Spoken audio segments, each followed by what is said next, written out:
Hello বন্ধুরা, কেমন আছো সবাই? আশা করি আছো অনেক ভালো, আর আমিও খুব ভালো আছি। তো আজকে এই বৃষ্টির দিনে ভাবলাম একটু বিরিয়ানি খাওয়া যাক। তো এই যে বিরিয়ানির জন্য আমি এখানে মাটন নিয়ে নিয়েছি, দেখতে পাচ্ছ কতটা ফ্রেশ মাটন। আর এখানে আমি করে নিচ্ছি আমার মশলা। তো এখানে রসুন, পেঁয়াজ, আদা, তারপরে জিরে, মৌরি, আরও অনেক কিছু দেখতে পাচ্ছ, টমেটো, সমস্ত কিছু আমি একসঙ্গে পেস্ট করে নিই। আর জিরেটা হয় শাহি জিরা, আর অল্প জিরে মানে যেটা নর্মাল জিরে সেটা হচ্ছে অল্প, আর মৌরিটা একটু বেশি করে দিই আমি। তো এখানে তেজপাতা আর হচ্ছে পেঁয়াজ মানে কুচি করা, সেটা আমি দিয়ে দিলাম প্রথমে। আমার স্টাইলে রান্না করে একদম দেখবে সবাই কত সুন্দর লাগে বিরিয়ানিটা। স্পেশালি আমার হাতেরটাই আমার ভালো লাগে।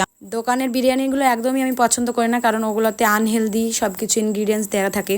সকলে চেষ্টা করবে বাড়িতে বানিয়ে খাওয়ার, আর এই স্টাইলে রান্না করলে তো অবশ্যই ভালো লাগবে তোমাদের। তো এখানে মশলাটা কষানোর পরে আমি দিয়ে দিচ্ছি এখানে শুকনো লঙ্কা গুঁড়ো। আগেই নুনটা দিয়ে দিয়েছি, আর এখানে লঙ্কা, হলুদ সব কিছু দেওয়ার পরে আমি ভালো করে এখানে মিক্সড করে নেব।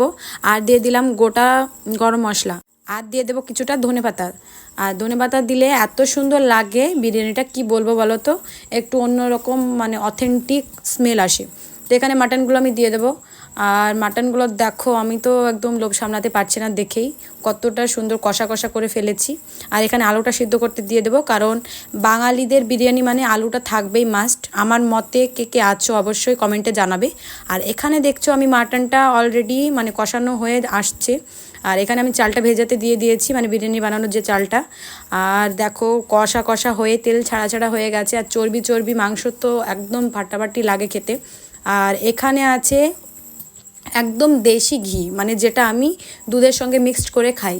তো দেশি ঘি তো আমি খুব ফ্যান, কারণ দেশি ঘি থাকলে অল্প দিলেই কোনো ব্যাপার না, যে কোনো খাবারে অল্প দিলেই সেটা অ্যারোমাটা অন্যরকম হয়ে যায়। তো দেখো এখানে চালটা আমি ভেজাতে যেটা দিয়েছিলাম এটা সেদ্ধ করতেও দিয়ে দিয়েছি, তো অলমোস্ট হয়ে গেছে। আর সবসময় চাইবে তোমরা 60% রান্না করতে, কিন্তু বড় বড় শেফরা বলে 70%, কিন্তু আমি তোমাদের বলছি 60% রান্না করবে। কারণ বলো তো, 60% রান্না করলে তুমি ভাপের সঙ্গে সঙ্গে যখন তুমি চালটা ছেঁকে নেবে, তখন ভাপের সঙ্গে সঙ্গে অলমোস্ট হয়েই যায় 10%। আর বাকিটা তো দম দিলেই হয়ে যাবে। কেন বলো তো, দম যখন দাও একটু বেশি করে দম দেওয়া উচিত, মানে দম বিরিয়ানিতে। তো এই যে আমি আলুগুলো ভেজে নিয়েছি। আর দেখো, তোমার ভিডিও ক্লিপ নেওয়াই হয়নি আমার, যখন আমি সাজাচ্ছিলাম মানে বধূ সুন্দরী তো সেজে রেডি। তো মা লাস্টে যেটা মা আমাকে মনে করে দিল যে ক্লিপটা নিয়ে নাও। তো এই যে আমার বিরিয়ানি একদম রেডি, কত সুন্দর হয়েছে জাস্ট দেখো। আর যারা যারা বিরিয়ানিতে বেশি বেশি কালার পছন্দ করে তারা একটু অ্যাভয়েড করবে। কেন বলো তো, বাড়িতে যেটা রান্না হয় মানে সেটা হেলদি অ্যান্ড টেস্টি হয়, কালারটা আমি দিই না। আর যখন যখন মানে যে যেমন খেতে পছন্দ করে সে সেমনভাবে খাবে। আর যে দেখো কত সুন্দর হয়েছে, আর খেতেও কিন্তু দারুণ হয়েছিল। তো এবারে আমার শাশুড়ি মা একদম তুলে দিয়েছে বিরিয়ানি। তো আমি এবারে হেলদি অ্যান্ড টেস্টি বিরিয়ানি খেয়ে নেব। আর তোমরা ততক্ষণে সকলে সুস্থ থাকবে ও ভালো থাকবে। আর ভিডিওটি ভালো লাগলে অবশ্যই লাইক করে দেবে। আল্লাহ হাফেজ।